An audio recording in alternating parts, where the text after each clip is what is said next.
Okay, let's get rocking and rolling. Let's get rocking and rolling. I hear people in the house right now with bells on, ready to go. So I guess that means it's time. So let's rock this thing, okay? Cool. I'm Nate Armstrong. I'm going to walk you through tonight. We're going to go through and do some bubble predictions. I got to give a shout out. There's a really good group, Reventure Consulting, Nick Gurley. He's pumping out a ton of data, and like the data that he's compiled here is what we're going to be primarily focusing on tonight. So we're going to go through that. We're going to go through basically the markets that are predictively saying they could have the soonest bubble, okay, based on some stats that I want to show you, and we'll break down the economics on them and all that kind of stuff, okay? Before we do that, though, I want to get in and I want to dissect a couple of things just so you know, like, call it the state of the housing market, the state of the market as a whole, okay? The housing market, a lot like a lot of other markets that are out there, stocks, bonds, gold, etc. We have these ups and downs. Let me do this for a second. I'm going to remove that and just kind of go full screen for a second. We have these ups and downs, and we've seen them throughout history, literally, where we'll see prices basically go up, and then there's some kind of correction, they go down, and then they go up, they go down.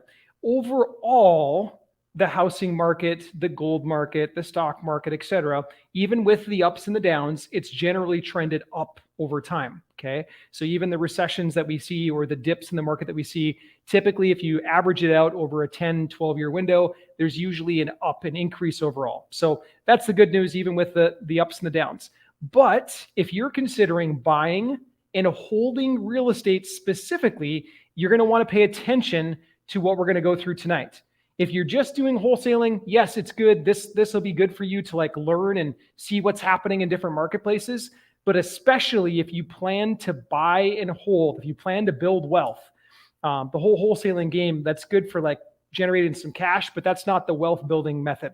The wealth building method I've covered on other broadcasts and whatnot. It's the SLP process. It's holding long-term assets that can give you cash flow every single month and go up in value, okay? If you're planning to do that, you really need to pay attention to what we're going to go through tonight, because if you end up jumping into a market that ends up having some kind of downward tick, well, that tick, it could take you out, number one. Number two, it could set you back on your financial planning for, who knows, 3, 5, sometimes 10 years. We never know how long these cycles will last exactly. So you'll want to pay attention to that, okay? Cool. Let's go ahead and get into this. I'm going to see if this will allow, I don't know if it's going to let the sound come through. I don't think it's going to. No, it's not. So I'm going to summarize what Charlie Munger is saying in this interview. He did this interview a couple weeks ago. This interview, it was for the Daily Journal board meeting. He's on the board. He's 98 years old. He's Warren Buffett's partner, if you don't know who Charlie Munger is. Highly recommend getting his book. It's Charlie's Almanac, Poor Charlie's Almanac. It's modeled after Benjamin Franklin's almanac that he wrote long time ago, Poor Richard's Almanac. But Charlie gives his wisdom on investing in life in that almanac. It's really good. But he's saying in this board meeting a couple of weeks ago, he was asked the question by the reporter, hey, what do you think about this fiscal policy that the Fed has right now after we pumped a bunch of money into the marketplace? And Charlie says straight up, this is a billionaire talking, someone that manages one of the wealthiest companies on earth, Berkshire Hathaway. Him and Warren Buffett run that company. And he says, well, we certainly got a little reckless, and there's going to be dire consequences from it, okay? He later backs up a little bit and says, you know, the sky's not falling. We're not like nothing, this economy still exists and all that kind of stuff. And even Japan went through an incredibly high inflation period. Still today, they're living with the consequences of printing a bunch of money that they printed 20 some years ago. And so, but he puts it on the table just like that. And he says, hey, we're going to have consequences. They're going to be big consequences. And those big consequences typically come in the shape and form of prices going up. We saw for the first time in 40 years, the inflation rate went to 7.5%. And if you ask me, that inflation rate is actually a little bit fake. You see, they've changed the way that inflation's calculated, especially when you start to look at like rental numbers and housing numbers. It's not calculated the way that it used to be calculated. So if we looked at the way that it used to be calculated, the inflation rate would even be higher on the scale. But regardless, it's still, even if we look at the benchmark that they're giving us, 7.5%, this is the highest inflation that we've seen in 40 years, 4 decades, okay? Gas prices are at the highest price point that we've seen probably in my lifetime, and even inflation adjusted prices, as far as I know, as far back as I can tell in history, gas prices are at their peak right now. Usually what happens after gas prices hit their peak, and this is you can Google search this, but usually what happens after gas prices hit their peak, usually there's some kind of downturn in the economy. I am not saying that that's going to happen because I don't know.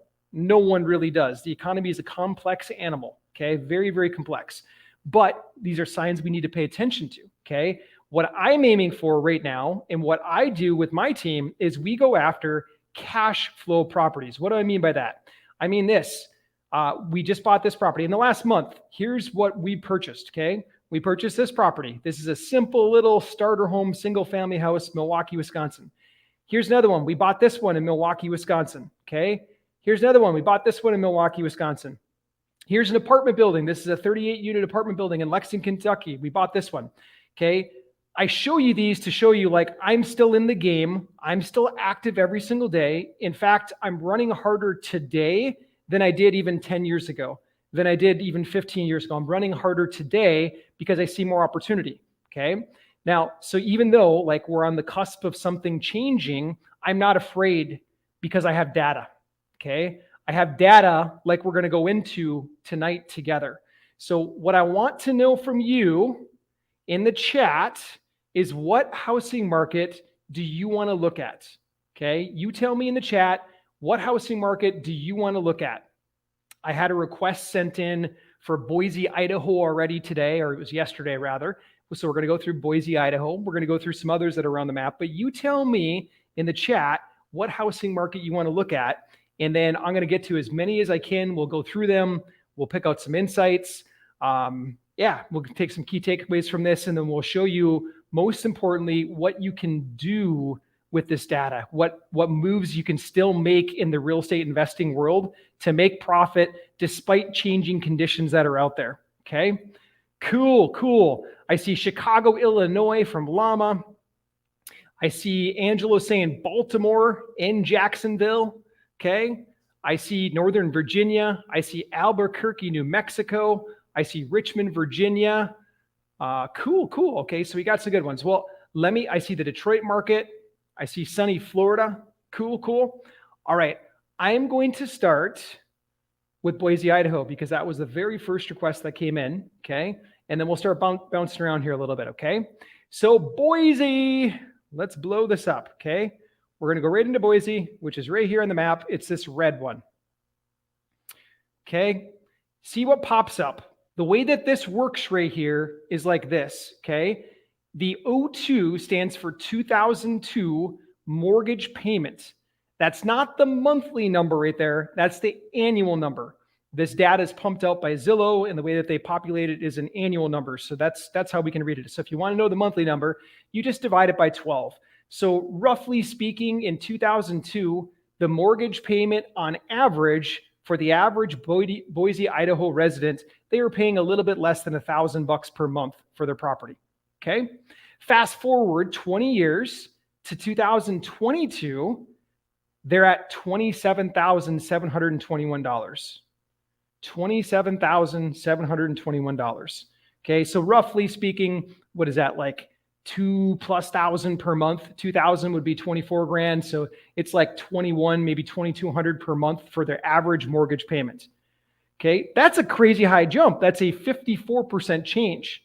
Now, if we wanted to back out the inflation, because remember the inflation, what happens is that the dollar becomes worth less. The more printing of money that goes on, and it just devalues our currency. So if you actually want to compare it apples to apples, that's that second number. That's that 2022 inflation adjusted number, 17,473. Okay. That's why there's actually three numbers that are on this diagram for us. Either way, Boise right now has seen a 54% lift in their inflation adjusted mortgage payments. That's the inflation adjusted number. This is crazy. Okay. That's why it's bright red on the map. Bright red on the map is telling us that these markets, they've pushed themselves so far that they're becoming quite unreachable for the locals. There's some other data that we could layer in here, but I don't want to get too crazy with us tonight. But we could layer in data like on the average salaries. I know that the average salaries have not gone up by 54.6% in this area, the wages. Okay, I know that for a fact. I also know that housing prices have shot up through the moon, which is why the mortgage payments are so much higher now in the Boise market. Okay, now if we compare that, I'm going to take us across the country just so you can see the perspective on this. If we compare that instead to somewhere like let's go right for Detroit. Where's Mr. Detroit? Right there. If we compare that to Detroit, Michigan, let me blow that up. Okay, Detroit, Michigan, in 2002, they were at $11,555 for annual payment. Okay, now today, 20 years later, they're at $12,552. Okay, if we take the inflation adjusted number, they're actually less. It's $7,911. That's less than $1,000 per month. They've dropped. Detroit, Michigan has dropped. 20 years have passed, and Detroit, Michigan has dropped in their inflation adjusted mortgage payments. They are way more affordable today than they were 20 years ago. Imagine that. Okay. It's kind of hard to even think about that or fathom that, because all that we know for the last 20 years is prices have pushed up and up and up in most regions. Well, in Detroit, Michigan, it's actually been the opposite. They're more affordable today to buy than they were 20 years ago. Same thing, Minneapolis, Minnesota. 2002, the annual mortgage payment was $14,000. Now, today, 2022, it's $19,000. They've gone down in Minneapolis, Minnesota. Okay, so there's still more affordability that can be reached there. Okay, let me go. Llama's saying Detroit was in a depression. Yeah, it certainly was. Certainly was. And yes, Detroit versus Boise is exactly 100% polar opposite. Okay, what you're going to notice on the map, we're going to keep bouncing around these cities. I'm going to grab as many of them as I can. But what you're going to notice on the map is the west coast of the United States, especially like Seattle, all the way down through most of the coastal cities in California, and even into the mountain range, Idaho, Salt Lake City, Phoenix, Arizona, etc. The West Coast has seen soaring numbers. They are no longer affordable. They have pushed up this 20, 30, sometimes even 50% in the last 20 years, their inflation adjusted mortgage payments. I sense that if we do see correction happening, it's probably going to be stronger over on the West Coast this time than it is the East Coast. Now, the East Coast is not like all by itself on this little, the East Coast will not be immune to the whole thing. But I do see that kind of the Midwest and more of the East Coast has some stronger possibilities, because you see some of this blue and purple on the map that we're going to keep going through that should insulate them a little bit. They're cheaper today than others. Okay. Next one, I see one for Florida here, and then we'll go back up. And I see Steven's on too. Hey, Steven, how you doing, man? Nice to see you. Okay, let's go down into the Florida market, okay? The request was for sunny Florida, which is a big market. So we're going to do our best. And we'll bounce around a little bit in here, okay? We'll go around. We're going to start with where I am at. I went in too far. Okay, Cape Coral, Sarasota, Northport. Okay, so Northport, we'll start there. Okay, that's the closest to Sarasota. 02 mortgage payment, $12,000, so about $1,000 per month.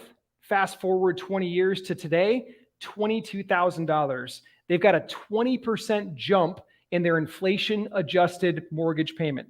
20% jump in Northport, okay? If you layer in the real fun one in Florida, the real fun one is if you layer in the number of new housing starts and you compare it from 2006 to 2022, 2021 data to today, basically. If you compare the 2006 data to the 2021 data, Florida starts to look really, really interesting, because they're building so many houses in Florida right now.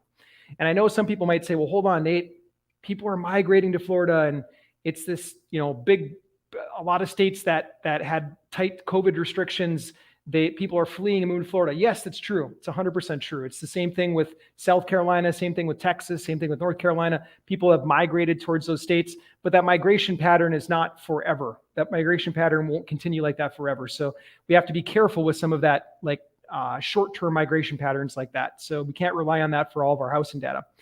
And then if we go down a little bit to Punta Gorda, 2002, $8,000 per year in mortgage payments. Today, $18,000 per year. That's a 46% jump in Punta Gorda. Okay, huge jumps. What about Miami? Miami see a 26% jump in inflation-adjusted mortgage payments.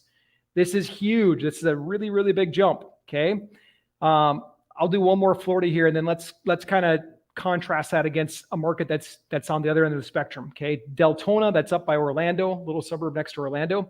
In 2002, they were at $8,800 for their annual mortgage payment. Today, they're at $17,214 for annual mortgage payments. That's a 23% jump. I remember being in Deltona. My wife has an aunt that lives there, and I remember going around back in 2010, roughly, maybe 2011.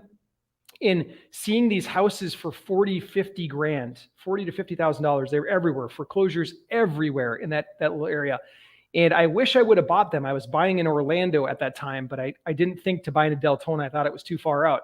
But I wish I would have bought them, because now those $40,000 to $50,000 houses are more like $200,000 in that area. It's just nuts to see what kind of growth they've had in the last decade plus time. Okay, now let's go up. I'm going to show you a little north. I'm going to show you a little hidden gem here. Okay, this is Georgia. This is South Carolina. This is Greenville. Okay, are we public? Are we live right now? Maybe I shouldn't show you guys this. Doesn't matter. I'll give you the secrets anyways. Greenville is looking really good. Greenville has had tremendous growth the last couple of years. BMW just announced that they're putting another manufacturing facility there to house one of their new cars that they're unveiling soon. It's not even on the market yet, and it's going to add a bunch of jobs. One of the biggest thermal refrigeration companies, Thermo King, they just announced that they're going to be building something big in that area as well. There's like jobs, like those are just two of the headlines that I've seen recently, but there's jobs pouring in. And they lead, they're not the leader, but they're in the top 5 in the country, typically on the lowest unemployment list. So like Greenville's kicking butt and taking names.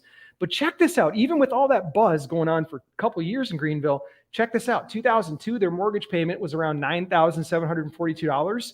Today, 20 years later, $14,000. If you take it inflation adjusted, remember, because today's, I'm sorry, I didn't mean to pull that off. Remember, today's dollars look different than what they would have if we take out the inflation. So if inflation adjusted, they're actually lower today than they were 20 years ago. They're lower today than they were 20 years ago. They've had a dip of 3.8%. So it's more affordable today in Greenville, South Carolina, than it was 20 years ago. That's another big reason why South Carolina is taken off. Okay. And it's not just Greenville. If you go around the state, I recently looked at, there were about 400 units in two or three different apartment complexes in Columbia, South Carolina, which is this one. Get over the top of that one. Columbia, South Carolina. And they're down by 17%. It's 17% cheaper to be in Columbia, South Carolina right now than it was 20 years ago with inflation adjusted mortgage payments. So it's much more attractive to buy a property there today. Okay. Cool. Let me hit, I see Milo wants Douglasville, Georgia. I don't know if I'm going to be able to find Douglasville because I don't know where it is, but I bet you I can find Macon and some other places. So Macon, Georgia, 2002, they were at $5,992 for the mortgage payments. Fast forward to today, $7,000. If you take it in inflation adjusted dollars, that's the third column, it's actually 17% less. $4,923. This is huge. This is almost a 20% dip in inflation adjusted pricing for mortgage payments that the residents of Macon have to make. So that's a really big drop. It's huge. Okay. And I don't know where Douglasville is, but I'm going to keep clicking on some of these Georgia ones. Negative 21% in Warner Robins. Columbus, Georgia, negative 44%. So this is good. When you see the minus signs like this is great. This means it's cheaper today than it was 20 years ago. Speaking about inflation-adjusted mortgage payments, okay? The annual payments for mortgages are less today than they were 20 years ago by 44% in Columbus, Georgia, okay? Albany, Georgia, negative 23%. Huge drop. What about Valdosta? I'm probably saying it wrong, but Valdosta. Milo, you probably know where this is. Maybe it's close to Douglasville. In 2002 is $8,000. Today, $8,900. But if you take it inflation adjusted dollars, it's actually less. It's $5,635. That's a negative 30% drop. That's really, really good. Really, really good. Okay, and Richard says he has a 1031 coming. I feel you. We work with a lot of clients on 1031 exchanges. Any market that will produce good positive cash flow, yeah, there's a lot. There's a lot, Richard.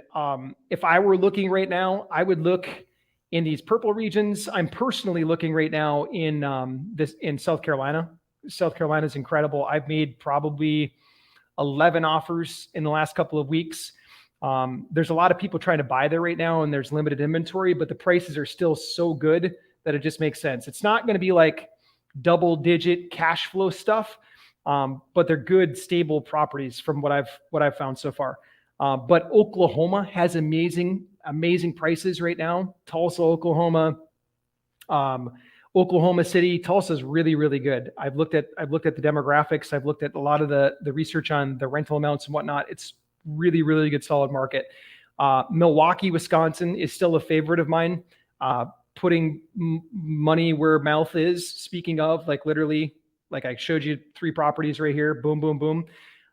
The other reason that I still stay in Milwaukee, just full disclosure, is it's like cash flow is really good, number one. But number two, we have amazing team members. And so when you're investing remotely, especially, it's not just, can I get an amazing deal? Because that's part of it, right? Getting an amazing deal. Everybody wants an amazing deal.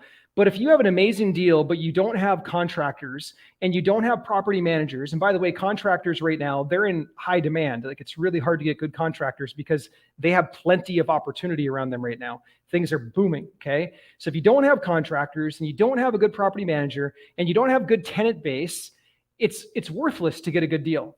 So yes, you can go and steal houses in some markets, so to speak. But if you don't have those team members that are on your side helping you like make the asset perform, then it's a worthless asset. And I've seen it happen to people before. Like I saw a whole bunch of people rush into St. Louis, Missouri. And St. Louis, Missouri can be a great market. I've helped a lot of people in St. Louis. I've sold at least 70, 80 properties out of that market. And I've rehabbed at least 50 of those 80 out of that market too.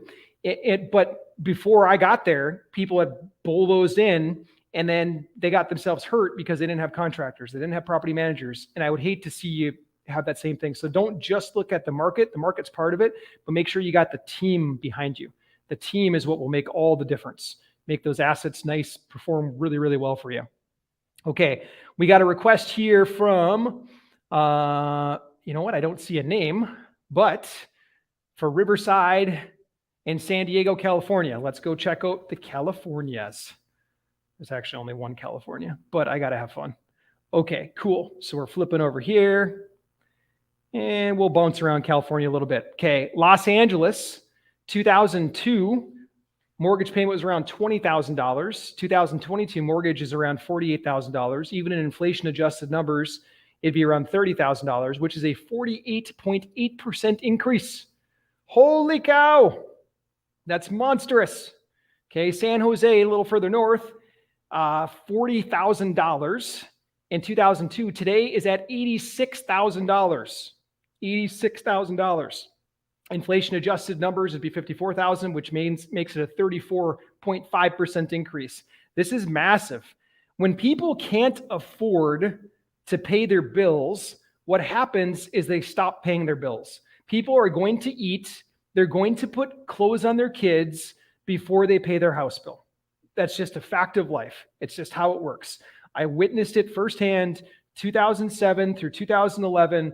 I was as deep as you possibly could be in the middle of the foreclosure market. I didn't know what was coming at the time. I was a naive, rookie, new investor. I jumped in. I was excited. I remember I bought this one property, 725 Fuller Avenue in St. Paul, Minnesota. I bought that thing for like $140,000, maybe 135, 140, something like that. And at that time, like that was full market value. And then no more than 2 or 3 months later, I saw a foreclosure about 4 or 5 blocks away, 264 LaFond Avenue, 1104 Cook Avenue, 751 Maryland. That's a little bit further away. But all these houses in similar neighborhoods, similar sized properties started coming on the market. And they were like, one of them came on at half the price that I just paid. And I'm like, why is this one half price? And then this one over here was a short sale and it was being sold at a pretty big discount. And then this one over here, like fast forward a year, all of a sudden it was way less. It was less than half the price. And it didn't make sense to me at the time, but I'm like, well, if I got this one and it's cash flowing, that one certainly is going to cash flow much better at half the price. I'm going to buy it. And so I just started going. And God put a blessing on our business, and we were able to bump into some other people that wanted more properties, and we were able to start helping a lot of people. And next thing you know, we've done hundreds and hundreds of properties. We were in the middle of the foreclosures. Foreclosures have started dropping again. They're not like as thick as they used to be because foreclosures were frozen, absolutely frozen for 2 years. During the middle of COVID, there were no foreclosures at all. The government, for the first time in United States history, probably the first time in world history, as far as I know, but they stepped in the middle and they said, hey, banks, you can't foreclose on anybody. It's never happened in U.S. history before. Well, the government did it. Boom, can't foreclose on anybody. Guess what? 2 years created a big backlog. Now we have a lot of people, as of January 1st this year, a lot of people that are starting to get letters from their bank saying, hey, you either got to work this out where you make us whole and we'll add interest and payments and stuff on the back end, or we're going to have to foreclose on you. And we're getting those phone calls in our office right now. Okay. It's happening right now. And I'm starting to see foreclosures drop into the marketplace. You probably have too. You can go to places like HUDHomestore.com. This is just the beginning of this. Or the other big one, if you don't believe me, just go to auction.com. Look at this, auction.com. This is just one state. Look at this. Actually, I got to share a screen with you so you can see it. Okay. Auction.com has all of these foreclosures popping up. Boom, boom, boom, boom, boom. These weren't here 3 months ago. They couldn't be here 3 months ago because the government had frozen almost all foreclosures, at least on government-backed loans. Okay. Now they're starting to pop up. And it's just the beginning of the wave, so to speak. I don't know how big it will be. I don't know how the magnitude across the board. No one really does, because the CARES Act allowed banks not to report their bad assets during the middle of the pandemic. That also has never happened before. Banks always have to report the health of their banks at all times. Every quarter, banks have to do this report. Well, during the middle of it, the CARES Act was passed, and part of the CARES Act let them hide bad assets. If they had people that were on, deferments and this COVID relief and all that kind of stuff, then the banks didn't have to report it. Now, right around the corner here, in less than 3 weeks, for the first time, banks are going to have to report it, the first time in 2 years. What do you think is going to happen? You see, when banks have bad assets on their books, if they're so bad and so weighted down, banks are actually forced to sell or merge with other banks that are healthier. You probably remember back in 2007, maybe 2008, 2009, 2010, there were a lot of banks that just all of a sudden overnight kind of changed names. They didn't really make a big PR announcement about it, but those name changes were bigger banks or healthier banks taking over the weaker banks. That's what happens. And no bank wants to be taken over. They don't. I mean, a lot of these banks, they're family owned, especially the credit unions and smaller community banks. They're family owned. They've been in the family for a long time. Nobody wants to be taken over. But the reality is if they have too many bad assets, that's what happens. So now you got banks that are bringing these bad assets to the marketplace. Let's see what happens. Okay. The other thing to watch is this. We're going to get back into some of these housing markets too. I promise we're going to go back there. We'll tear into them. But the other thing to watch is this. Okay. Remember the days of subprime loans? Remember, like they blamed the whole housing market meltdown from 2007 to 2012, whatever, depends on the market you're talking about. But they blame it on the subprime loans that they were making. And then Congress came in afterwards and slapped a bunch of legislation down saying, well, we're not going to allow that to happen again. Did you know that they're issuing, I can't call it subprime because they changed the name. They're smarter than that. But they're issuing loans again to people that aren't really qualified to get loans. Did you know that? Literally, they call these non-qualified mortgages, non-QMs. It's actually, if you Google search it, non-qualified mortgage right here, you'll start to see ads pop up all over the place for this. The 5th largest lender in the country, Loan Depot, they're doing a bunch of them. It's craziness, okay? So non-QM is kind of the street name for it. No W-2s required, no tax returns required. That's what happened back in 2004, 2005. And eventually those loans ended up going in default. Okay, I remember I went to Las Vegas to meet some friends back in 2005, roughly. I got off the airplane, got into a taxi car, riding in the back seat, and I was asking the driver about the real estate market, and he said, "Oh, it's fantastic here." I'm like, "Oh, cool. Are you in real estate?" He's like, "Yeah, I'm in real estate too." And I'm like, "Okay, cool." And he starts telling me, "I've got 5 rental houses." And I'm thinking to myself, like, "Wow, how'd this guy get 5 rental houses? That's awesome." And I asked him, "How'd you get 5 rental houses?" And he tells me, he's like, "Oh yeah, I just went to the banker and they didn't even ask me for any credit check. They didn't ask me for any like bank statements. They didn't ask me for W-2 income. I just had to tell them how much I made. And, I told them I made more than I actually make, and they gave me all the loans." And I'm like, wow. Just remember thinking to myself, like, that can't be good. I didn't say that to them. I didn't say that at all, but that can't be good. And the same thing is happening again right now. Non-QM loans. Non-QM loans. So just remember that. Watch that. Okay. Again, I'm not trying to like pump doom and gloom into you. The market's going to do what the market's going to do. It's not going to stop because of me or because of you. Like it's too big. It's moving. It's circling fast.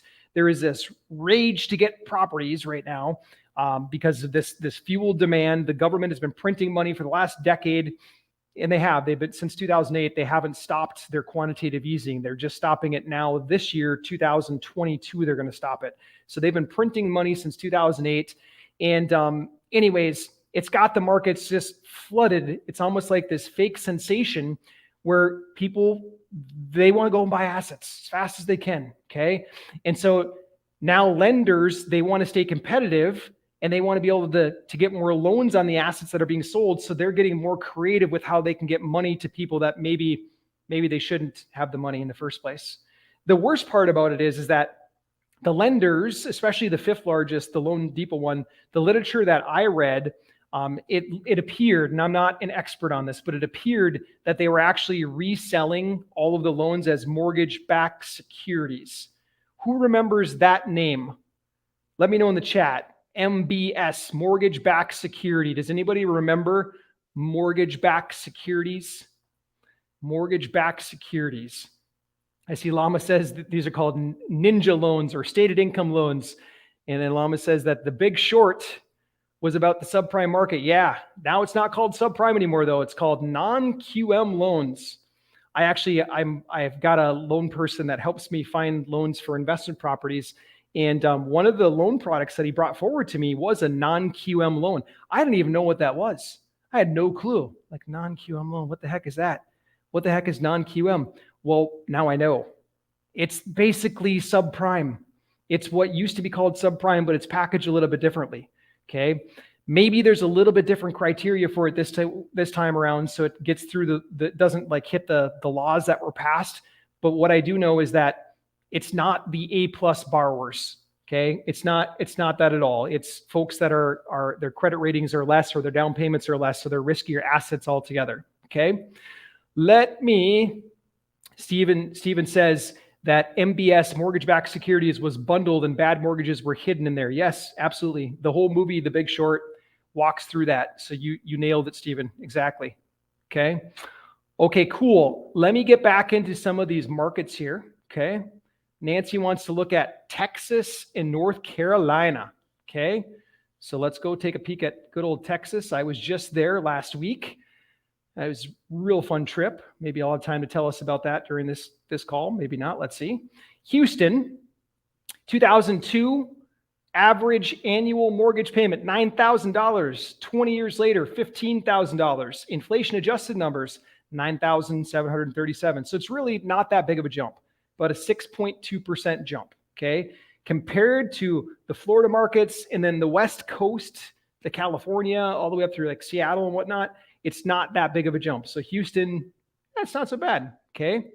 How about Austin? Okay. Austin has seen a 41% jump. That's huge. I would be careful in Austin. I'm not saying it's a bad market. I've just read some other housing statistics in Austin right now. It was basically this southern tech hub. It still is today.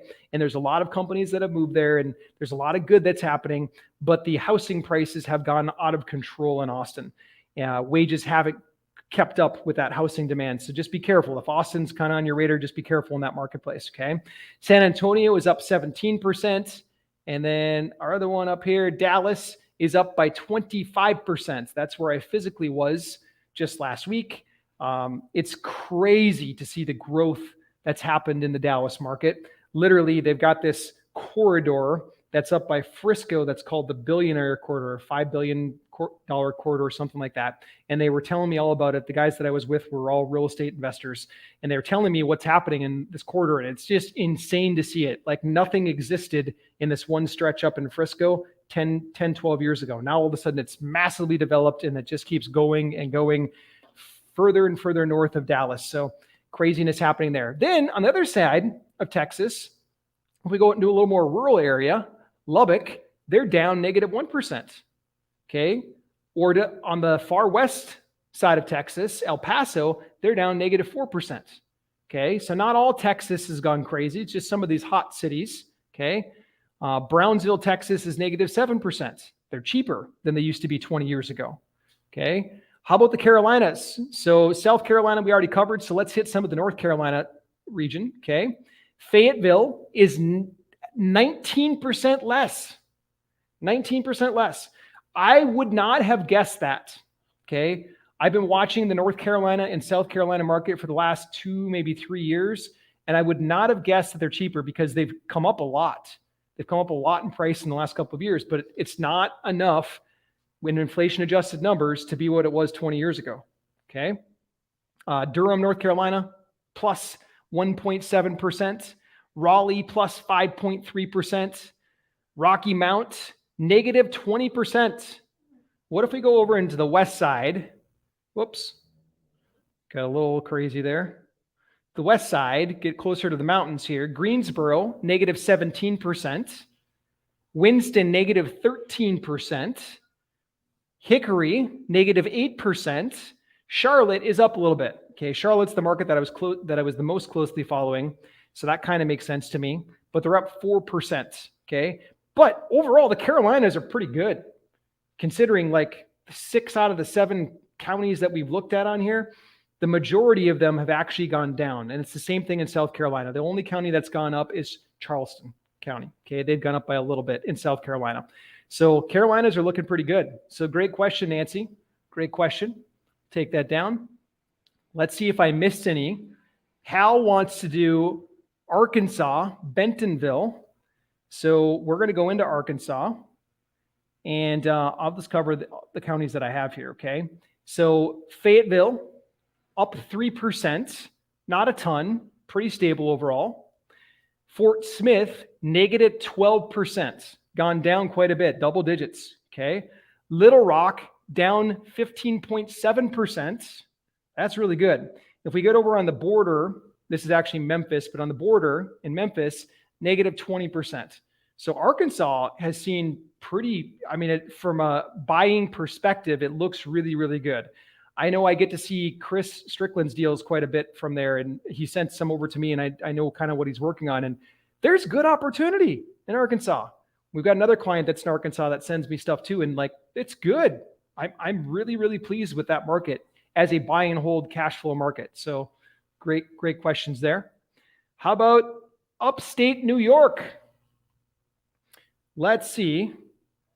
We'll go as far as we can upstate. Okay, Syracuse down by almost 5%. Utica up by 8%. Okay. Rochester down by 10%. Okay, so New York, as we know, got really expensive pre-pandemic, but during the pandemic, New York had a mass exodus. Okay. The other one that had a mass exodus, and this is something that you guys really should pay attention to. Check out this report on the migration map of the United States. Okay. The states that are in red, are having people exit the states. That means leaving. Okay. So the states that are in red have had people exiting the state. The states that are in blue have had an influx of people. Pretty simple, right? Okay, well, we can take this graph and we can go all the way back to 2011, and we can see the migration pattern across the United States. I was in the gym yesterday morning with another gentleman here in Florida, and that gentleman, he is the CIO, Chief Investment Officer, at a Chicago-based bank. He chose to move to Florida. He does most of his work remote. He's got to fly up there once or twice a month. Anyways, he was telling me in the gym, he said, in Chicago, the joke is that the biggest business in town is U-Haul. U-Haul, because there's so many people that are leaving right now. Okay? That's crazy to joke and talk about, but it's true. It's crazy true. Okay? So that's what's happening. So we have to understand this. If I was placing a bunch of cash, which I am, I look for markets that I think are going to be the ones that are going to be good bets. Okay. I also look for the markets that I'm going to have amazing team members in, the team members that are going to be able to help me produce a return. The gray states, they're all fine on here. One of the gray states, Wisconsin, I still do a lot of business in. It's the primary one that I pull single family houses out of right now. Great. It's neutral. They're not having an exodus of people. They're also not having an influx of people. Illinois, however, I would not be placing capital there. I got nothing against Illinois. I used to live there. I used to have an office downtown on Michigan Avenue. I love Chicago. Love that city. But it's not the place that I'm going after for investment right now, because I know that their population is decreasing. There's a large exodus of people. And it's basically because the state's just being mismanaged. That's all. And where are they going? They're coming to Texas. They're coming to Nashville, Tennessee, and Memphis, Tennessee. They're coming to North Carolina. They're coming to South Carolina, and they're coming to Florida. Okay? Over on the West Coast, where a lot of people were going from California and from Seattle, is to Idaho. That's why Boise saw a giant surge of people coming over. I believe that that's a temporary surge. I don't believe that California will be ran in a little bit of a crazy manner, and I'm not trying to get all political or anything like that, but I talked to a lot of people that are from California. I had one lady that she's a real estate investor. Her and her husband own a bunch of rental units, and they now live in Florida. And she was telling me at a Christmas party, she said, "Nate, I've had to escape communism twice." And I'm like, "What are you talking about?" And she's like, "Well, when I was a girl, I literally climbed across the Berlin Wall. I was a teenager. I had to go across the Berlin Wall. And now I've been living in California the last 10 years, and it's just being ran totally upside down and backwards, and I had to escape again. That's why I'm here in Florida." I'm like, I get it. So I think that they're probably temporary on the migration shift, but that doesn't change the fact that right now that they're becoming unaffordable. The inflation-adjusted mortgage payments in California, they're insane. Illinois, people are leaving for a different reason. It's not because of the price. It's just because of how the state's being ran overall. So watch where the people are going. Those of you that are also looking for long-term rentals, watch where migration's happening. Try to place capital in markets that you think are going to have the most upside for you long-term. Try to place in markets that are affordable. If we do happen to see a crash, which history tells us we will, okay? If we do happen to see it, my bet is that these markets in red are going to see it first. It comes down to the basic principles. If you were faced with the same decision that these folks that are going through foreclosure right now, these folks right here that are losing their houses, and you see their houses up on the auction block like this, if you or I were faced with that same thing, we're going to put food on the table first. We're going to put clothes on our families' backs. We're probably going to pack up and move out of the house and go find a rental. That's just human nature. Or go back and move in with mom and dad, or converge households. It's human nature. Okay. So That's kind of like what I would be looking at right now. That's what I'm personally looking at. I'm looking at all kinds of different options for investment in real estate. I'm always trying to stay sharp on this. I'm looking at the data first. And the data tells me right now, these areas that are in red are the ones that I wouldn't be going and placing a bunch of capital for long-term holds. Now, if you are going to wholesale, go ahead. There's no problem with that. Okay? No problem at all, because you're in and you're out. You're in and you're out. Oftentimes the same day, sometimes in 3 days, but you're in and out. You're not tying up your capital. You're not taking a bunch of risk. You're letting the end buyer take the property from you. So it's a different ball game if you're going to do the wholesale route.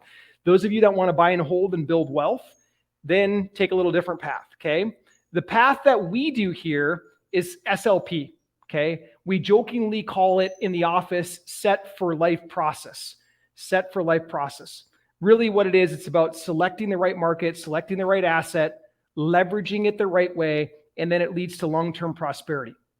So here's how it works. I'm just going to give you a grand overview on this, okay? Now, this 38-unit apartment building that we got, same thing with a lot of other single-family houses that we get, and right now I'm planning on taking one down in Greenville, South Carolina.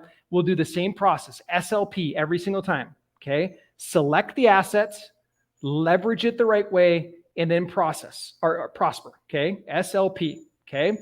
How does it work? Well, number one, we select a property that we know is going to have stable cash flow. I don't care if the market goes up, down, left, right, it doesn't matter to me, okay? Yes, I want to place bets in markets that are going to go up over time, but just pretend that all chaos breaks loose and I have to live off the cash flow. I want to select the right asset for that first. That's the number one rule, okay? Select the right asset, right market first. The second step, once I've selected it and once I've entered contract with the seller, what I'm going to do is I'm going to leverage it, but not in the way that you're probably thinking. A lot of people hear the word leverage and they're like, oh, so you're just going to go to a bank and you're going to get a bank loan? No, not like that, okay?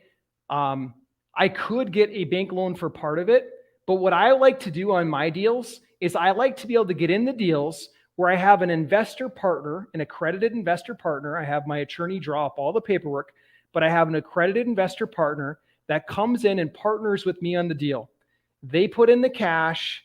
I get paid some type of management fee for facilitating the whole thing. I'm sourcing the property. I'm going to get the contractors in and out of there. I'm going to get it rented out. I'm coordinating all that stuff. I'm not inside the house swinging a hammer or painting, but I'm coordinating it, okay? So I get paid a management fee up front, okay? I'm not waiting until sometime in the future. I got to feed my family for doing all this stuff too. So I get paid something up front. This is the leverage that I'm talking about, okay? Now, after I've got that property fixed up, rented out, now I'm going to rent it. I'm either going to do a short-term rental like Airbnb, or I'm going to put a rent-to-own tenant inside my house. It's a whole different class for a different day to teach on rent-to-own and the pluses and minuses, but I'll just tell you from a lot of experience, getting a rent-to-own tenant is so much better. They take care of the house more. They put a down payment down. I don't have to pay a property management company. There's just so many benefits. But that's for a different day. But that's what I'm doing, okay? So SLP, I select, I leverage, but not how you're thinking. It's not just running to the bank. I'm finding the right accredited investor partner, okay? And then once I've done that, now I turn it into a money machine, prosper time, okay? I turn it into either a short-term rental or I turn it into a long-term rent-to-own, and then I start collecting monthly rent on it. That's the model over and over and over again. So I'm making money up front from that management fee, and on the back end, I'm making cash flow every single month from that property for years, decades. If the rent-to-own buyer never cashes us out, then I just keep collecting monthly checks. If they cash us out, I get a big fat payday 3 to 5 years later. So it's a win-win all the way around, okay? So that's SLP. That's how it works. That's what I would encourage doing in this kind of environment right now. It's what my wife and I do. It's what we teach everyone to do. It's like what I would do, okay? Cool.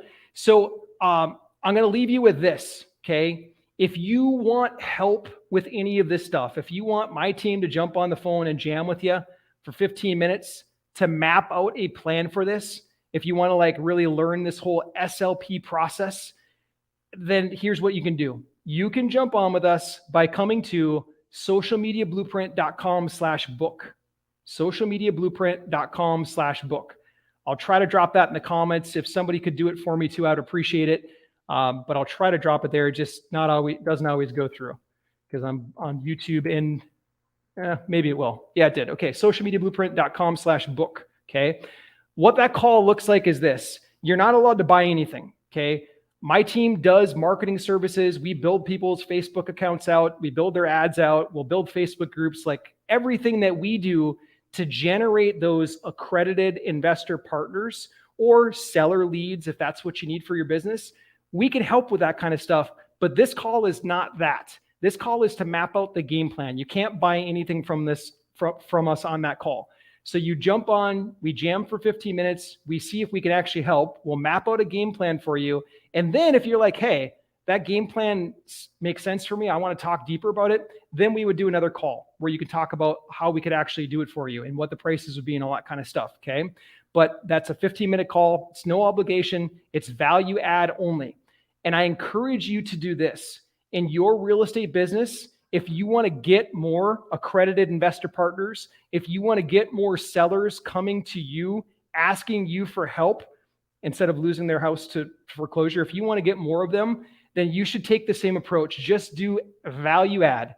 Try to add value. The whole time that I'm here right now, I'm literally just sharing. I'm sharing all the stuff that I'm researching. I'm spending days of my life researching this, and I'm sharing it as a value add. That's what attracts business to you. Just go out there and you give from the heart, okay? Unconditionally, you just give. And then what happens is God just brings stuff back to you. It's just the way that this works, okay? With our sellers, oftentimes we refer them to real estate agents. When we know it's the right move to make, we just say, hey, you're going to be better taken care of if you list this house for sale with a realtor. And same thing with our investor clients that come in that ask for help with marketing services. If we're not the right fit, we refer them to other people. So if you want that 15-minute call, socialmediablueprint.com/book. I'm giving one bonus with that as well. A lot of people have asked me for this. I have searched the market high and low to find lenders that are really good at doing loans for investors in the name of their LLC without having to do personal guarantees. That simply means that you don't have to pledge your firstborn child and all your assets and all your wealth in case something goes wrong with the loan. Okay, that's a personal guarantee. If you can avoid those at all possible, it's a good practice to avoid those. Okay, you can't always, but I search high and low for banks that don't have those criteria, and I found some money ones. Okay, and so if you take me up on this, and this is only if you want help with this game plan and to really map this out for you and for your business, then you go to socialmediablueprint.com/book. You book the call, and when you're on the call, just ask my team for Nate's lender list. Nate's lender list, and we'll give it to you right there on the call. You can take it, you can run, no strings attached. I hope it serves you. Make sure you tell the lenders that you got a referral from us. We don't get any kickbacks or anything like that, but it'll just add brownie points, and maybe they'll give us better deals in the future for all the people that we send over to them. Okay, I think I've nailed it. Let me go through and just see if I've missed any questions here, okay? All right, what is truth? What about seller financing in these red markets? There are a lot of loans that are fixed at amazing rates. Absolutely. Let me go back to the map and let me tell you about Randy. Randy's a gentleman that about 15 years ago, he actually taught me how to teach. That's right. Literally, I got into real estate investing and I was starting to get okay at it. And then I got invited to go and teach a group of people, and Randy was the guy that mentored me how to teach people how to do this business. And at the time, he was doing what you just described. He still does today. He's outside of Nashville, up in Clarksville, military town. And a lot of people during the last downturn in the housing market, they had to get relocated for the military. They were moving all the time. And but they still had a house that was upside down. So the mortgage might have been like $150, but the value was only $120. What could they do? Okay. What about these red markets over here? If that happens again, which it's highly likely to do, what about them over here? Could you take over their property and seller financing? Yes, absolutely yes. Here, what we teach is the 17 ways to make offers on houses. There are 17. There's actually a lot more. There's over 300 ways. I know because my son and I studied them. There's a book that was published by Robert Steele about I don't know, 6, 7, 8 years ago. And he literally lays out the 300 different ways. But there's 17 primary ways in which you can get into a deal. And we use those here. So that's our whole premise. We teach those. We help our clients with those. But you just have to understand the seller situation. Do they have a due on sale clause in their mortgage? Do they need cash today? Can they accept payments over time? What does the mortgage itself say? We have to understand some of those variables, and then we can put a seller finance offer on the table. And why would we do it on a house that's upside down? Okay, here's why. When Randy started doing it up in Clarksville, Tennessee, a lot of people told him he's crazy. Like, dude, you're nuts. Why would you do that? Well, if he's so nuts, think about this. Let's just say that the house, it's got a mortgage for $150. It's only worth $130, so it's upside down. But let's say that mortgage payment is $1,000 per month, fixed rate. And I'm pretty sure this is what you're getting at right now. Okay, so it's $1,000 per month fixed rate. And let's just say that the monthly rent in that area is $1,100. Okay, and that mortgage payment, it includes taxes, insurance, and everything else. Okay, if you can make a positive spread of 100, 200, 400, 500, whatever it is, if you can make a positive spread on that house in year one, more than likely in year two, rents will go up. Year three, rents will go up. Year four, rents will go up, et cetera, et cetera. And more than likely, even though we're temporarily down in valuation, which is what happens when a market resides, we're temporarily down, more than likely the value will go up too.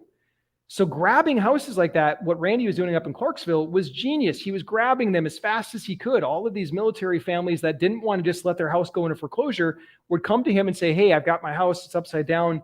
Can you just take over the payments? And Randy'd say, yep, I'll make sure it's taken care of. Just leave the keys on the counter. We'll take care of it from here.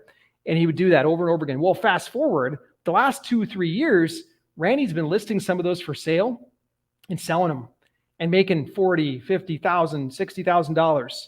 And I'm not saying that to say that that's the norm. Randy is an exceptional human being. He genuinely takes care of people. Literally, he comes and volunteers at this organization every single week. The guy shares from his heart. Like, he's doing things that are extraordinary. And he takes action, massive action. So I can't say that that's everyone does, but that's what Randy and his partner are doing. Randy and Laura, incredibly good duo. I hope that in your real estate investing career, you get to meet those two. They're incredibly good people. Okay, great question there. Okay. Steven says, value add, so true. I agree 100%. It's nice to see you on, man. I hope everything's okay for your brother's wife too, man.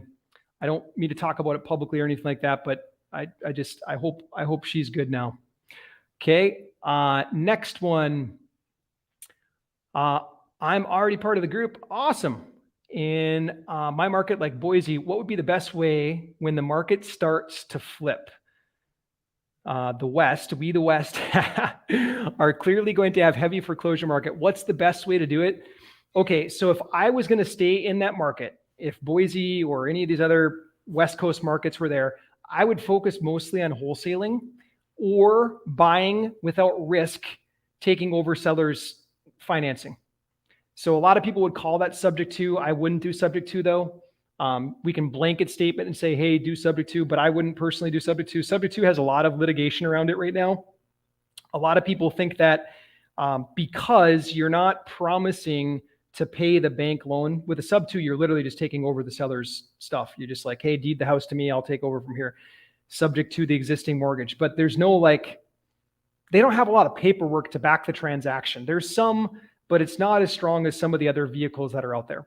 So I wouldn't do sub to, but I would do a form of seller financing once I understood the seller's specific situation.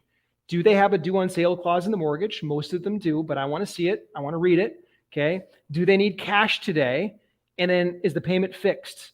If I understand those things, then I would shape the right one. Okay. We have a training. You can ask our team, since you're already part of our group. We have a training called the 17 Ways to Make Offers. It's like this menu board that shows all 17 and kind of walks you through. So it's kind of like if you're at a restaurant, you could pick out the one that you wanted. That's kind of the premise with that too. Ask for that. Ask Maria for that and get access to that. Start going through that and then bring questions to us. Let us help you shape some of those.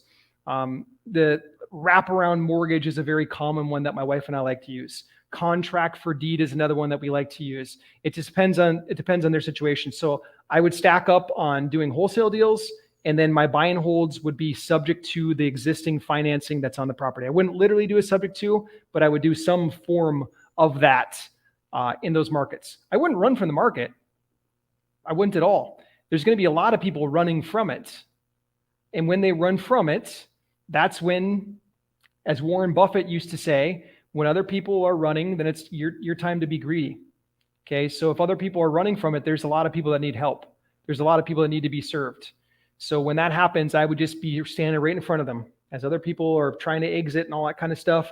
A lot of these people that move from the West Coast cities, as soon as their city on the West Coast, they move to Boise and whatnot, as soon as their city back on the West Coast is like clear again for them to come home, they're going to leave Boise. It's more than likely going to happen. I don't have a crystal ball, but I'm just guessing. The highest influx into Boise was from Seattle and from California, from everything that I read. And I anticipate some of those people will return back to their roots at some point. It's what happens in Florida. I've looked at the migration patterns over the last 20 years. Florida sees these huge influxes of people like wanting to live the Florida lifestyle. And then they get to about July when it's really humid and hot and rainy. And then they're like, it wasn't so bad back in Iowa. I want to go home. And then they leave. And so who knows? Let's see what happens. But I would stick it out. I would keep doing that market. I would just be careful. I would do wholesaling, and then I would take over existing financing through different structures.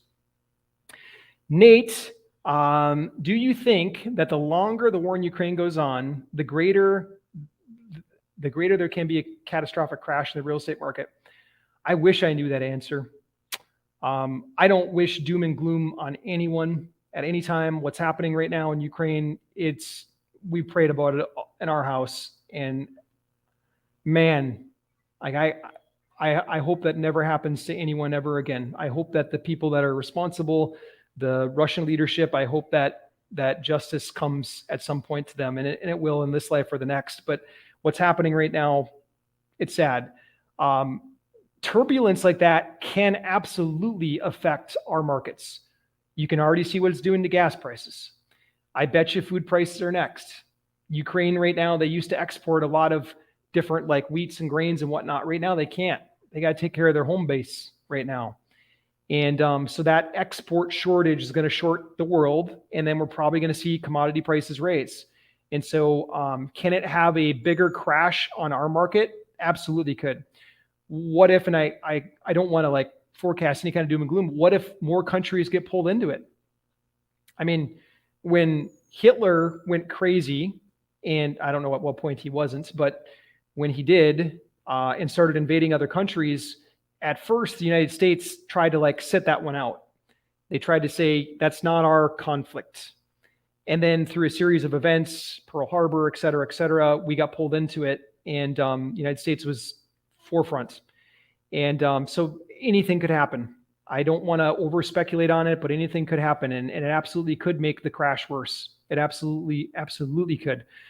I'm hoping that maybe there's a diplomatic resolution very soon, and then we can go on with life. Even if that happens, if there's a resolution tomorrow and diplomacy is restored, even if that happens, the housing market here, look at the Case-Shiller Index. It measures the last almost a little bit over 100 years of housing data, and it shows the ups and the downs, We're on a very, very bloated up right now. Think of it like this. An airplane that leaves the runway, goes up and starts flying. It has to land for gas. Everyone knows that. It can't just fly forever, except for Air Force One. But it's got to come down for gas. Well, the airplane of the United States economy, since 2008, when the Fed started printing money and injecting it into the marketplace, buying bonds and all that kind of stuff, quantitative easing, they called it. Nice fancy word. That hadn't happened in history before. They've printed money in other ways, but they haven't bought bonds like that before. So this is like a first-time experiment. That's like pumping gas into the plane. This plane has not had to land since 2008. That's never happened in U.S. history before. The plane has always come down to land. Always. And this time it hasn't. So what I'm saying is at some point the plane's going to land. It's going to. I don't know when. I don't know how hard, but all the stats are showing us, all the economists that I follow are saying it. Ray Dalio, he's got the biggest hedge fund in the world, billionaire guys, like genius in predicting things of economic events like this. They're all pointing to the same thing, saying, hey, right now you got to be really careful with what you're doing. So that's my 2 cents on it. Okay. All right. Steven says, red markets in the West in the long-term hold. Red markets in the West is the long-term hold, not in cash flow, but appreciation. Yes, absolutely. That's where California has always seen the upside. Is there a scenario where it makes sense to get in? Yeah, absolutely. Stephen, when we hit bottom, whenever bottom is, it's absolutely going to be a good time. No one's going to be able to predict bottom. But when you start to be able to acquire assets that can cash flow, or in California terms, at least break even every single month, you'll get some upside through like depreciation on your tax return. The mortgage interest can be written off if it's personally guaranteed, and some other rules with it. So like if you can find a level where you're not having to take income or money out of your wallet every single month to feed that investment, then it probably does make sense to buy a California type property, because we all know it's going to come back. It's not going to be down forever. Even like New York, during the middle of the pandemic, people were dumping properties. Still right now, New York hasn't recovered. Downtown New York, the center and whatnot, it hasn't recovered yet. But there are investors that are stepping in and starting to buy that stuff, and they're holding up the floor. It's not going to like continue to crash, because people know that eventually New York is going to stabilize. New York is going to come back. It's going to happen. Same thing, even like where we're from, Minneapolis area, you were buying properties in Minnetonka area and whatnot, St. Louis Park. Well, prices got pretty low. If you looked at like the average St. Paul house, even a Minnetonka house, they were trading for like 150 to 180 at one point. Now today, 300 plus for almost all of them. They wouldn't drop lower than that 180 because there was a strong enough cash buying pool that said, no, I'm going to buy that. Those are investors. And the same thing will happen in California. It's going to drop to a certain level, but then the floor will be hit because there will be cash buyers that are going to say, I'm buying. If it gets that low, that makes sense to me. So that's the point in which I would get in. If I was going to get in California, that's when I would get in. And you're absolutely right. Over the long haul, it's the appreciation play with a West Coast market like that. Usually they appreciate much stronger, bigger purchase prices too, so you have more leverage working for you. Okay, great questions tonight. I have held you guys for over an hour, so I don't want to do it anymore. I got a couple little boys that I got to go play with, and then we do boys' bath time and bedtime and pajamas and all that stuff. So I'm going to go do that. I hope you and your family have a fantastic week. Thank you, everyone. God bless. If we can serve you or help you in any way, go to socialmediablueprint.com/book. Socialmediablueprint.com/book. Thank you, guys. Bye-bye.